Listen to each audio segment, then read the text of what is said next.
ഇന്ന് തന്നെ ഡൗൺലോഡ് ചെയ്യൂ. കാണൂ നിങ്ങളുടെ ഫേവറേറ്റ് ഷോസ്.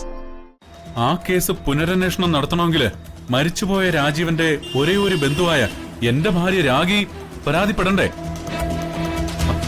അവൾ ഈ നിമിഷം വരെ പരാതിപ്പെട്ടിട്ടില്ലല്ലോ. ഈയിടോ ആര് പരാതിപ്പെട്ടാലും ഇല്ലെങ്കിലും കേസ് അന്വേഷണം തുടങ്ങി കഴിഞ്ഞു.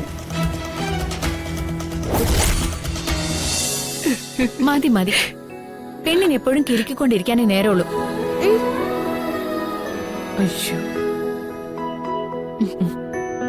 എന്തിനാ മോളെ നീ അവളെ വഴക്ക് പറഞ്ഞത്?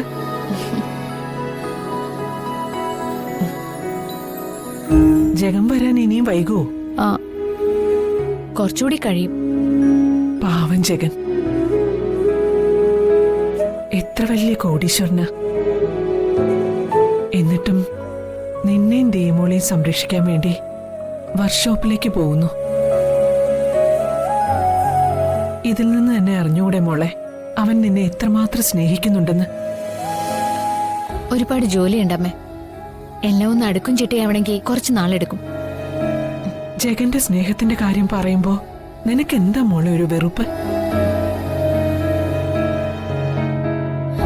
മോളെ, പഴയതൊക്കെ നീ മറന്നോ? പക്ഷേ ദേമോൾ ഇപ്പോഴും നിന്റെ കൂടെ ഉണ്ടെങ്കിൽ അതിനൊറ്റ കാരണേ ഉള്ളൂ, ജഗൻ. അമ്മേ, അറിയാം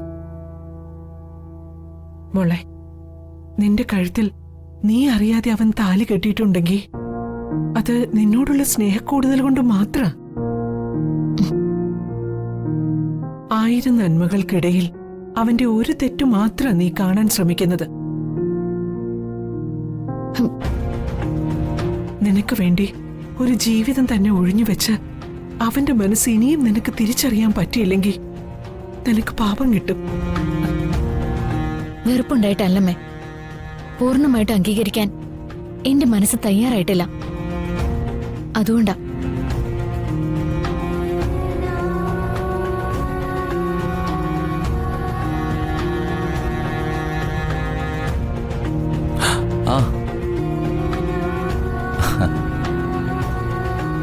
അമ്മ വാക്കു വലിച്ചു മോളെ കാണാൻ വന്നു അല്ലേ?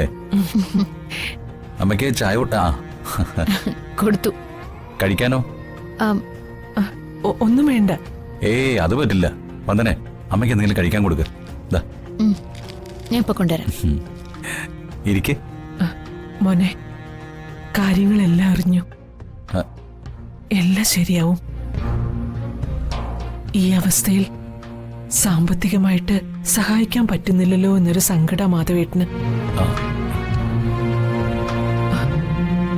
ഒരു ഗതിയില്ലാത്തത് കൊണ്ടാ മോനെ. അമ്മേ, സ്വർണ്ണക്കരണ്ടി വേണ്ടി ജനിക്കുമെന്ന് അമ്മ പറഞ്ഞു കേട്ടിട്ടല്ലേ ഉള്ളൂ. 5 വയസ്സ് വരെ സ്വർണ്ണക്കരണ്ടിയിൽ ആഹാരം കഴിച്ചവനാ ഞാൻ. അന്നൊന്നും കിട്ടാത്ത രുചി കഷ്ടപ്പെട്ട് വീർപ്പൊഴുക്കി കൊണ്ടുവരുന്ന നക്കാപ്പിച്ച പണം വെച്ചുണ്ടാക്കുന്ന ആഹാരത്തിനുണ്ടമ്മേ. മോനെ, അമ്മ ഇരിക്കെ, ഞാനൊന്ന് കുളിച്ചിട്ട് വരാം.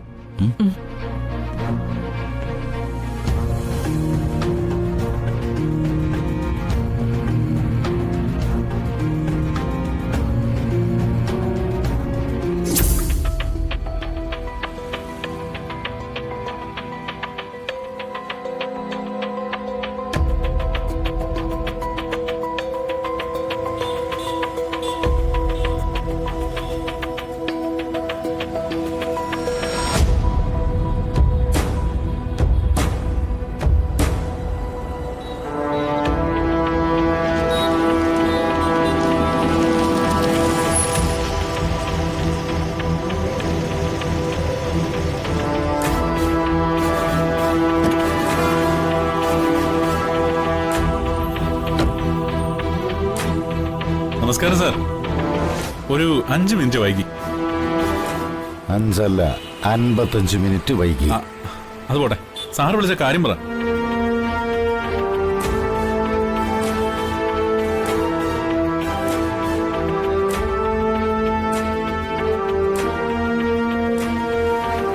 ഇങ്ങനെ ടെൻഷനൊക്കെ കണ്ടിട്ട് ഏതോ വാരിക്കുഴിയിൽ വീണ ആനക്കൊമ്പന്റെ വിഭ്രാന്തി ഉണ്ടല്ലോ. ഇങ്ങേരുടെ പേരിലുള്ള കേസ് തള്ളിപ്പോയെന്നല്ലേ പത്രത്തിൽ വന്നത്. സാറേ, ഈ പാതിരാത്രിയില് സാറിന്റെ വെപ്രാളം കാണുമ്പോ ഈ സാഗറിന് അറിയാം ആ ഉള്ളിൽ എന്ത് കൊടുങ്കാറ്റാണ് രൂപം പ്രാപിക്കുന്നതെന്ന്. കേസിൽ പെടും അല്ലേ? സാഗറെ, അറം പറ്റുന്ന വർത്താനം പറയരുത്. അറം പറ്റുന്ന വർത്തമാനം കൊള്ളാം സാറേ. തള്ളിക്കളയാനുള്ളതിനെ അർഹിക്കുന്ന പുച്ഛത്തോടെ തള്ളിക്കളയണം. അങ്ങനെ തള്ളിക്കളയാനാവില്ല. പുതിയ അന്വേഷണ ഉദ്യോഗസ്ഥ ചാർജ് എടുത്തു. പണ്ടൊരു നാട്ടുചൊല്ലുണ്ട്, ഉപ്പ് തിന്നവൻ വെള്ളം കുടിച്ചേ പറ്റുള്ളൂന്ന്. സാറിന് കോടിക്കണക്കിന് കുടുംബസ്വത്തുണ്ട്, അത് സത്യം. എന്നിട്ട് എന്തിനാ കുറുപ്പ് സാറേ ഈ കൈയിട്ട് വാരില്? സാഗറെ, തിന്നും പിള്ളയ്ക്ക് കൊതിയുള്ളൂ എന്നാണല്ലോ വേറൊരു ചൊല്ല്, അല്ലേ സാറേ? ഈ അഴിമതിയിലൊക്കെ ചെന്ന് തലയിടേണ്ട വല്ല കാര്യം ഉണ്ടായിരുന്നോ സാറേ? ഞാൻ പറഞ്ഞ പോലീസ് അന്വേഷണം എന്റെ അഴിമതി കേസല്ല. പിന്നെ രാജു മേനന്റെ കാർ ആക്സിഡന്റിന്റെ റീ എൻക്വയറിയാ. എന്താ പറഞ്ഞേ? ആ ആക്സിഡന്റ് വീണ്ടും അന്വേഷിക്കുന്നോ? അതെ, പോലീസ് ആ സർവൈലൻസിലുള്ള സകലമാന CCTVയും ചെക്ക് ചെയ്തു. സത്യമാണോ? ഇപ്പൊ എന്തിനാ ആ ആക്സിഡന്റ് കേസ് വീണ്ടും അന്വേഷിക്കുന്നത്? എടോ, എനിക്കറിയില്ല.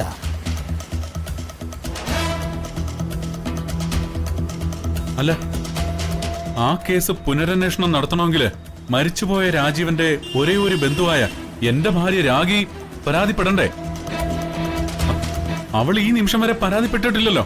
എടോ, ആര് പരാതിപ്പെട്ടാലും ഇല്ലെങ്കിലും കേസ് അന്വേഷണം തുടങ്ങി കഴിഞ്ഞു. തുടങ്ങട്ടെ. ആ കേസിന്റെ സത്യാവസ്ഥ അറിയാൻ വേണ്ടിയിട്ട് ഞാൻ തന്നെ അതിന്റെ CCTV ദൃശ്യങ്ങള് എവിടെങ്കിലും ഉണ്ടോന്ന് തെരഞ്ഞതാ. എങ്ങും കിട്ടിയില്ല. തെളിവില്ലാത്ത സ്ഥിതിക്ക് ഇനി അന്വേഷണവും തെളിവെടുപ്പും നടത്തിയിട്ട് എന്താണ് പ്രയോജനം? എന്നാ തെളിവുണ്ട്. തെളിവോ? എന്ത് തെളിവ്?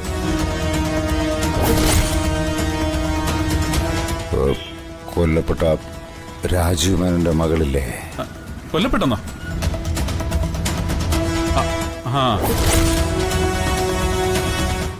ചിലപ്പോ ആയിരിക്കാം. സംശയാസ്പദമായ സാഹചര്യത്തില് പലരെയും കണ്ടിരുന്നു. അല്ല, കുറുപ്പ് സാർ പറയാൻ വന്നത് പറഞ്ഞില്ല. രാജീവ് മേനോന്റെ മോള് അത് ദിയമോൾക്ക് ലോറി ഓടിച്ചിരുന്ന ആളിന്റെ മുഖം കണ്ടാൽ അറിയാമെന്ന്. ഈശ്വര, ചതിച്ചോ? മാനത്തെ കൊട്ടാ